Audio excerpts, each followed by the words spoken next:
Are we still playing with our floppies?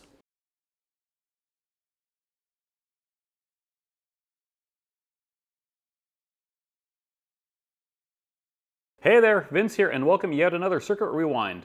I recently picked up an Apple IIe, and per the eBay listing, it was broken, just like they said it would be. However, what they said was wrong with it was just that it wouldn't power on. So what did I do? I plugged it in, and sometimes it powered on, sometimes it didn't, and then poof goes the reefa. I should have replaced that before I did anything. Oh God, did that smell terrible. Anyway, the whole reason I wanted this is because there is a rare accessory for the Apple II that I want to reverse engineer, get working, and bring up and show you guys. But that's not for today. Today, I want to start simple because no matter what your project is, there's always going to be a beginning place. And today, it's just getting the Apple II to do anything at all. It is powered up right now, so it has power, but as you may know from an Apple II, when it first powers up,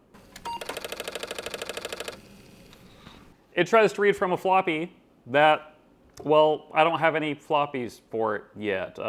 That's what this video is about, is I need to get floppies working on this thing. Once I got the main base motherboard working and got video output and it was stable and all that, I'm like, hey, I have floppies in inventory. Let's just go grab those and let's just shove one in the drive and I'll be off to the races, right? Well, sadly, that didn't work. As you see, let me get this back in here. These are 2S/HD, and oh my God, there's going to be a whole bunch of acronyms we're going to go over here. The way 5 1/4 floppies are identified is that there's two different variables, basically, and sometimes they'll separate with a slash, a space, a comma, whatever, it doesn't matter, but there's two characters. 2S means it's two-sided. These other ones here say DS for double-sided. Double, two, same thing, so DS, 2S, same thing. There's also single-sided, which those are ancient history. We don't need to worry about those because I don't have any in inventory, so it doesn't matter to me.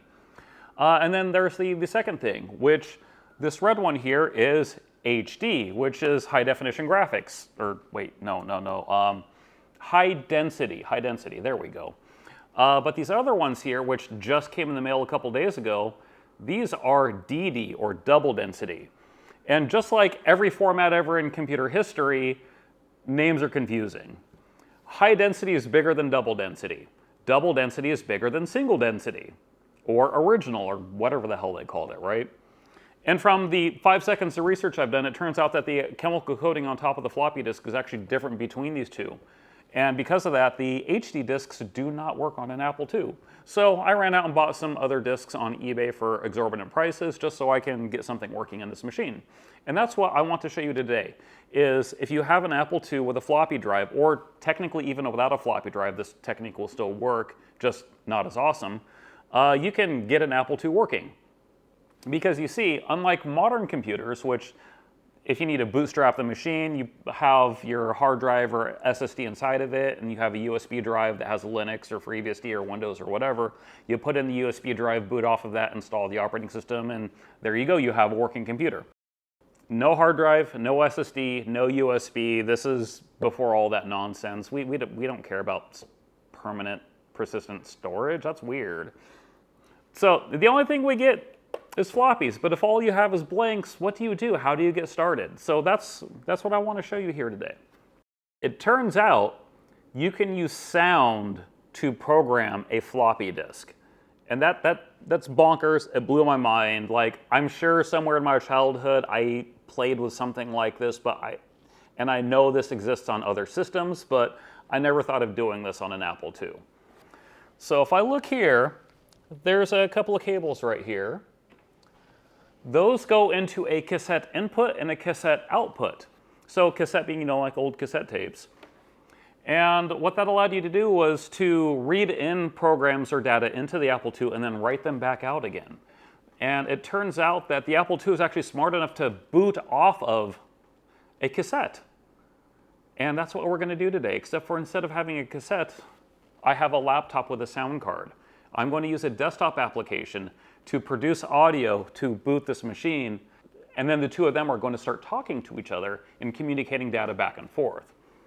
Giant disclaimer, this is finicky as hell. This is my second laptop I've attempted this on. This is, I think, my fourth sound card I've attempted this on. and who knows how many cables. I went through, I think, 10 different cables and all of that until I found a combination that would actually work. So the first thing I want to do to get this going, like I have all the cables plugged in here and you can see them. All right, I'm going to go to my control panel, and then under sound, the device that I am using to send audio to the Apple II, I need to make sure that is my default device. So as you see here, it's labeled as default device. I'm now going to go to recording and do the same. So the device that I'm using to receive audio from the Apple II needs to be my default device. This next step is not required, but I simply do this for a debugging purpose for myself so I know when I'm receiving audio from the Apple II. So we have this option here called listen to this device. And I'm going to turn this on, and I'm going to set the output to not where we're sending audio back to the Apple II, but instead speakers that I can hear. So that's set to the actual speakers on the laptop, so the laptop will make beeping noises from the Apple II when it's receiving commands from it. Next, I'm going to go to the ADTPro.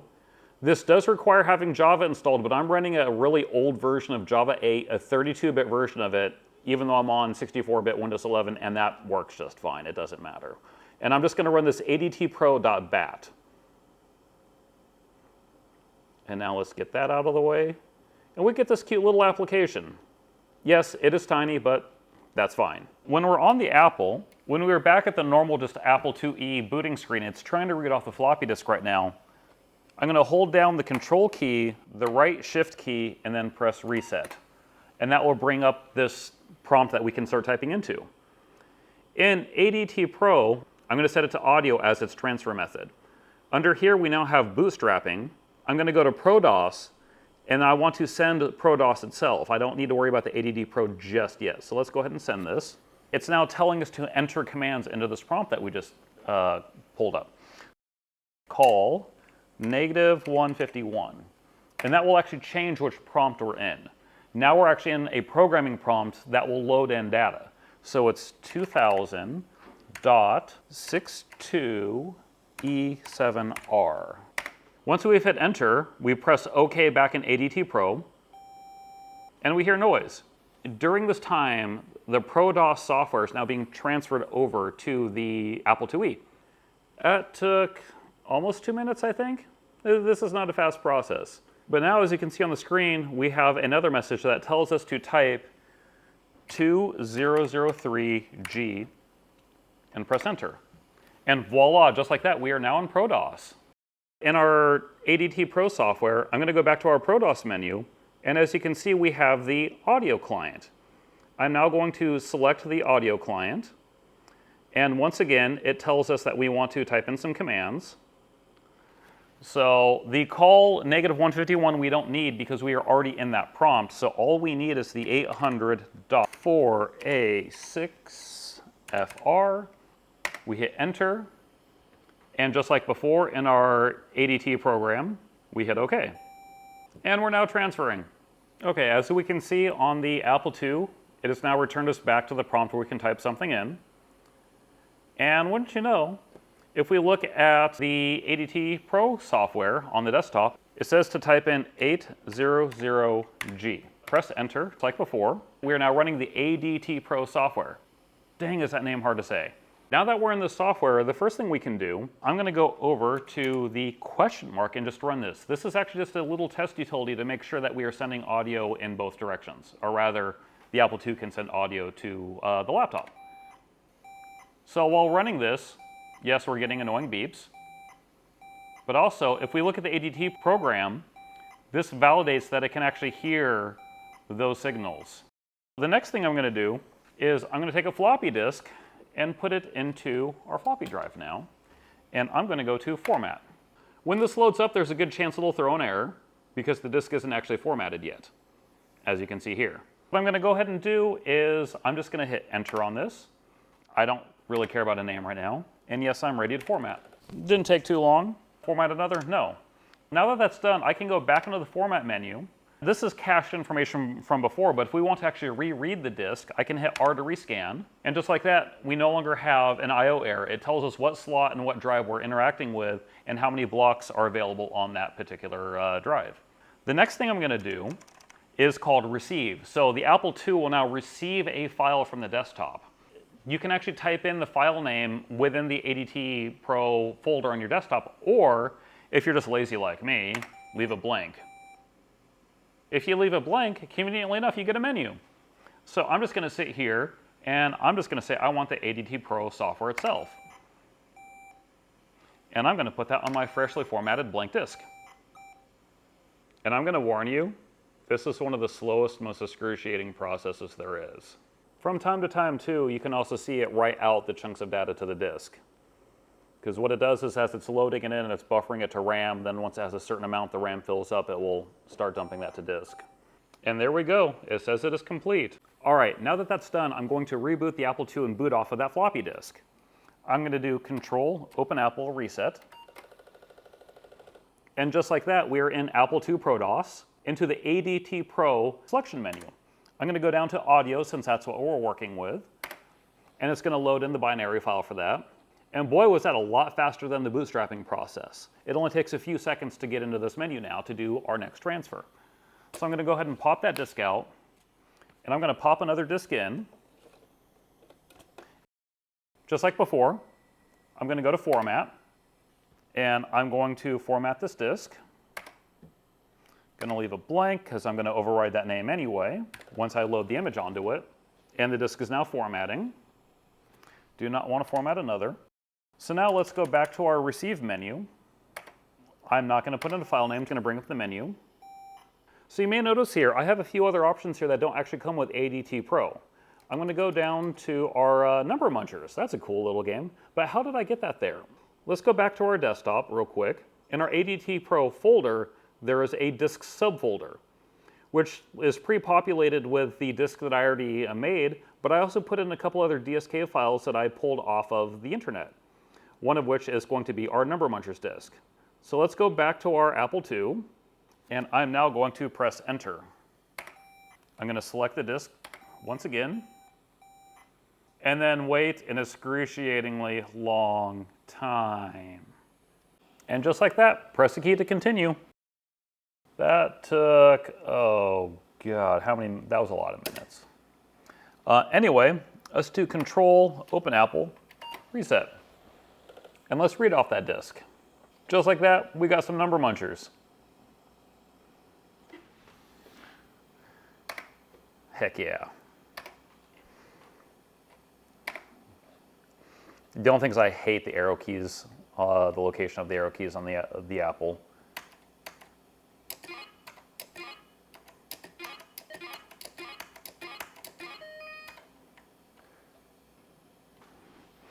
Congratulations, you are the all-time greatest player.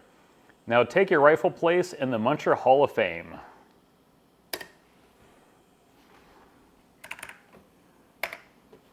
I don't know, short name, whatever. Cool. And just like that, we have the ability to transfer floppy disk images from a modern PC to the Apple IIe. There's a little fly flying around right around in here that you're not going to be able to see because it's a little fruit fly. The first disk we transferred over is now permanently labeled as my ADTPro boot disk, or transfer disk, whatever you want to call it. I have a Write Protect sticker on it, which that prevents this disk from being overwritten at this point. And now I can transfer over lots and lots and lots of floppies over to this thing. And there's a reason I need lots and lots and lots of floppies. Like I said, there is a piece of hardware that I am working on reverse engineering and re-implementing for the Apple II. I'm still in the super early stages because I just got this part working a couple days ago. Stick around, hit that whatever the bell thing is, the YouTuber people say, because this is a multi-part series where I'm going to be talking about that piece of hardware next and what I'm doing for reverse engineering it and getting it running. The software suite for it is quite extensive. It's 10, 15 disks, something like that, so I need quite a few to use it. But at least for now, this allows me to transfer disk images onto disk. The one thing I did not show with this software though, but it was in that menu, is instead of transferring full disk images to floppy disk, you can transfer disk images to the system, kind of like how it initially booted up. You can use this to play games or run software, do whatever, to a certain extent, limited, without a floppy drive at all. I haven't really played around with that too much because I don't have much of a need for it at the moment. I did play around with it a little bit earlier, but I was having some hardware incompatibilities that I later fixed. I thought it was the transfer program, but it turned out I actually had to remove a card from the Apple II that wasn't working. So maybe that might be the next video, is just figuring out what's going on with one of the cards in this machine before I get to the cool external accessory. But anyway, until next time, that's all I got for today. Later, y'all.